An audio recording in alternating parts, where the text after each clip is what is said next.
رسول الله صلى الله عليه وسلم. بسم الله الرحمن الرحيم. الحمد لله رب العالمين والصلاة والسلام على رسول الله سيدنا ومولانا محمد وعلى آله وصحبه وسلم.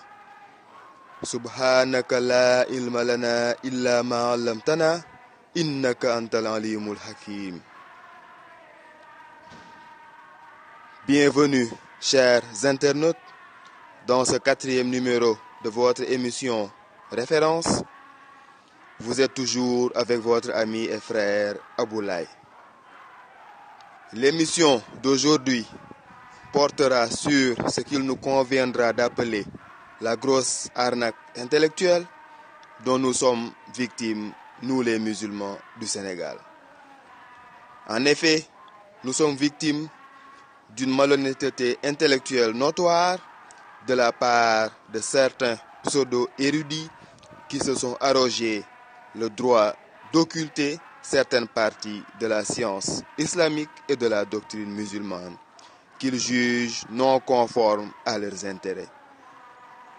Je m'en vais, dans cette émission, vous exposer les différentes interprétations du terme la Nabi Bandi, les interprétations qu'on a voulu nous cacher depuis fort longtemps.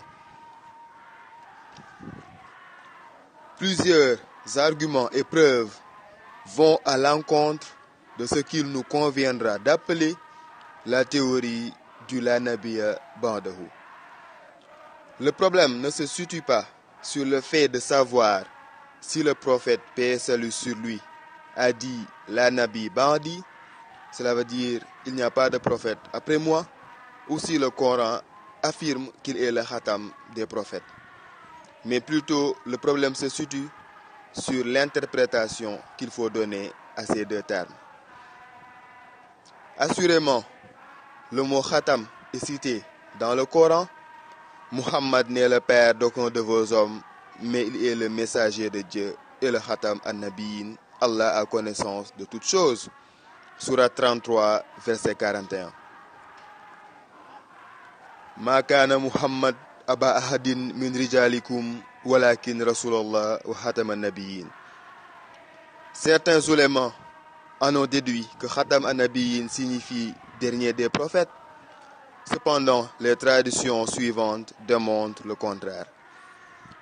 D'abord, le prophète nous dit, je cite, « J'étais le khatam an-nabiyyin avant que le prophète Adam ne naquît ».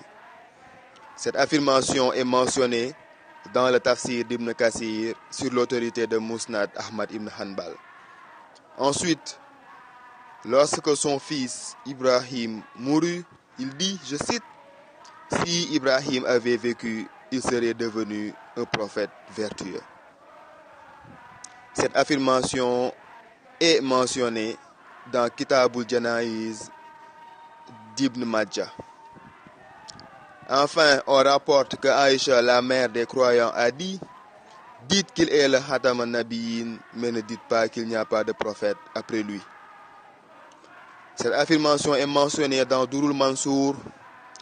Muhammad Shafi dit aussi que cette déclaration de notre mère Aïcha se trouve dans Tawiyul Ahadith et ajoute, je cite, la signification apparente du terme la Nabi Bandi est à l'effet qu'aucun prophète, ancien ou nouveau, ne pourra venir après le saint prophète.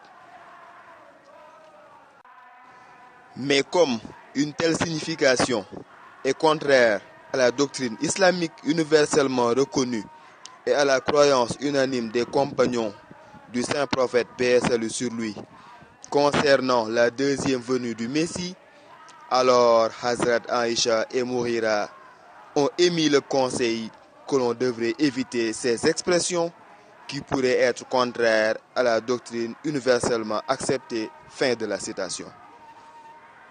Ibn Arabi fait une précision intéressante à ce propos. Je cite,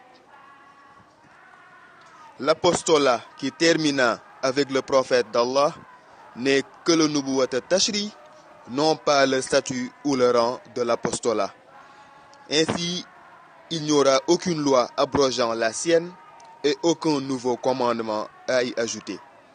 Voilà ce qu'il voulait dire quand il déclara que le risala et le nubuwat ont cessé et qu'il n'y aurait aucun messager ou prophète après lui, c'est-à-dire qu'il n'y aurait après lui aucun prophète qui abrogerait ses commandements. Fin de la citation. Ali bin Muhammad Sultan al-Khari, né à Herat et mort en 1014 après l'hégire, était un grand fakir hanafi. Il a fait une déclaration assez particulière sur la signification du terme Khatam al-Nabiyyin.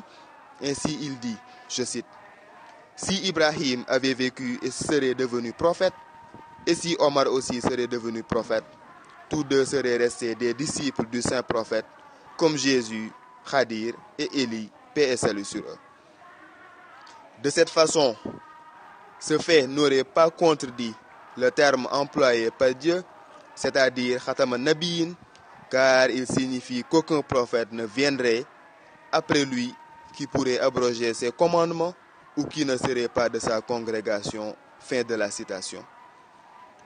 Maulana Muhammad Qasim Nanodvi, né en 1248 et mort en 1297 après l'hégire, était le fondateur de Deoband.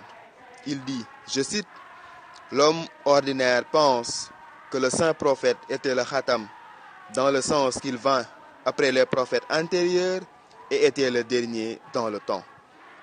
Mais il sera évident aux clairvoyants que venir en premier ou en dernier ne constitue en soi aucune excellence. » À la page 25 de son ouvrage, il rajoute, même si l'on assumait qu'après le saint prophète, un prophète était né, cela ne changerait en rien sa position de Khatam. Faranji Mahali de Lubnov, né en 1264 et mort en 1304 après l'hégire, écrit dans son livre intitulé Dafi'ul Waswas à la page 12, je cite, « La simple venue d'un prophète dans l'ère du saint prophète n'est pas une impossibilité, mais elle le serait s'il doit introduire une nouvelle charia. » Fin de la citation. En définitive, chers internautes, des savants de divers horizons et de diverses époques ont interprété le Khatam al-Nabiyyin d'une manière telle qu'il permettrait la venue d'un nouveau prophète non muni de charia. Si la venue d'un nouveau prophète après Muhammad paix et salut sur lui est concevable, a fortiori la venue d'un prophète qui a été envoyé auparavant, en l'occurrence Muhammad ou Jésus, paix et salut sur lui, sur eux. Cela rend pertinente la catégorisation de la prophétie faite par l'imam Suyuti. En effet, selon lui, il y a 3 niveaux de prophétie, Nubuwat Tashri, Nubuwat Tajdid et Nubuwat Rid wa Tasdir. Selon lui, seule la première catégorisation est close, rejoignant donc la position d'Ibn Arabi. Chers internautes, l'honnêteté intellectuelle voudrait que lorsqu'on expose sur une question aussi sérieuse que le Mahdi ou le retour du prophète Muhammad, paix et salut sur lui, présenter toutes les positions qui ont été prises et n'en occulter aucune. Après cela, libre à chacun de choisir son camp. Au Sénégal notamment, nombre de savants se comportent comme si la venue d'un prophète après Muhammad était une impossibilité, alors que nous venons de démontrer que des savants de diverses époques et de divers horizons ont qualifié cette vision même d'anti-islamique.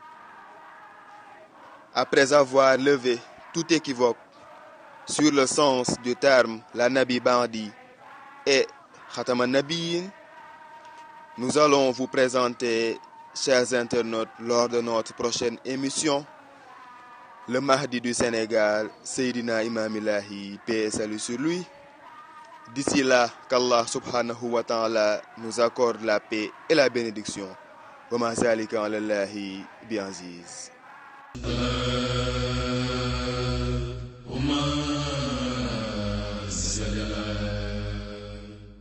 سيدنا محمد وسلم